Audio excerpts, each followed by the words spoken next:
নতুন সংসদ সদস্যদের শপথের মধ্য দিয়ে শুরু হয়েছে জাতীয় সংসদের কার্যক্রম। শপথ নিয়েছেন প্রধানমন্ত্রী এবং মন্ত্রীরা, কিন্তু কে হচ্ছেন রাষ্ট্রপতি এবং কবে হবে এর প্রক্রিয়ায় বাকি, এ নিয়ে এখন আলোচনা রাজনৈতিক অঙ্গনে।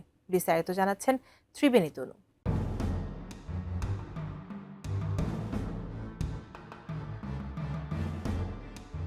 ত্রয়োদশ জাতীয় সংসদ নির্বাচনের পর মঙ্গলবার নতুন সংসদ সদস্যদের শপথের মধ্য দিয়ে জাতীয় সংসদের কার্যক্রম শুরু হয়েছে।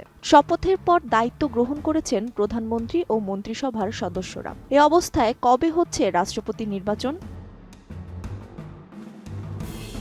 বর্তমান রাষ্ট্রপতি মোহাম্মদ শাহাবুদ্দিন 2023 সালের এপ্রিল মাসে দায়িত্ব গ্রহণ করেন। সংবিধান অনুযায়ী তার মেয়াদ 2028 সালের এপ্রিল পর্যন্ত। ফলে পদত্যাগ, মেয়াদোত্তীর্ণ বা অভিশংসন ছাড়া নতুন রাষ্ট্রপতি নির্বাচনের সুযোগ নেই বলে সংবিধান বিশেষজ্ঞরা জানিয়েছেন। 2024 সালের অক্টোবরে তার পদত্যাগের দাবিতে আন্দোলন হলেও তিনি সরে দাঁড়াননি। তবে গত ডিসেম্বরে রয়টার্সকে দেওয়া এক সাক্ষাৎকারে নির্বাচনের পর সরে যাওয়ার আগ্রহ প্রকাশ করেন তিনি। নতুন সংসদ ও সরকার দায়িত্ব নেওয়ার পর রাষ্ট্রপতি পরিবর্তনের প্রশ্ন সামনে আসবে। কে এই দায়িত্ব গ্রহণ করবেন তার এখনও কোনো স্পষ্ট আভাস পাওয়া যায়নি।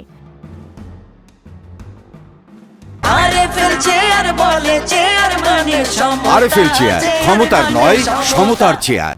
সংবিধানের 50 অনুচ্ছেদ অনুযায়ী রাষ্ট্রপতির মেয়াদ 5 বছর এবং কেউ সর্বোচ্চ 2 বার দায়িত্ব পালন করতে পারেন। তবে পদ শূন্য হলে সংসদ সদস্যদের ভোটে নতুন রাষ্ট্রপতি নির্বাচিত হন। প্রার্থী হতে হলে ন্যূনতম বয়স 35 বছর এবং সংসদ সদস্য নির্বাচিত হওয়ার যোগ্যতা থাকতে হবে।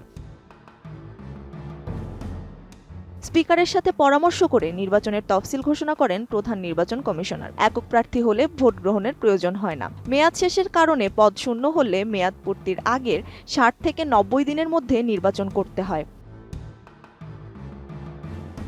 বর্তমান সংবিধানে রাষ্ট্রপতির ক্ষমতা সীমিত। তবে জুলাই সনদের প্রস্তাব বাস্তবায়িত হলে প্রধানমন্ত্রীর একচ্ছত্র ক্ষমতা কিছুটা কমে, রাষ্ট্রপতির নিয়োগ সংক্রান্ত ক্ষমতা বাড়তে পারে। তবে এর জন্য সংবিধান সংশোধন প্রয়োজন, যা এখনও সময় সাপেক্ষ।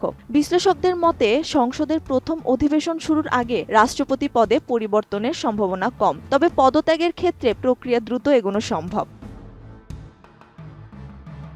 ত্রিবেণী তনু, ATN নিউজ।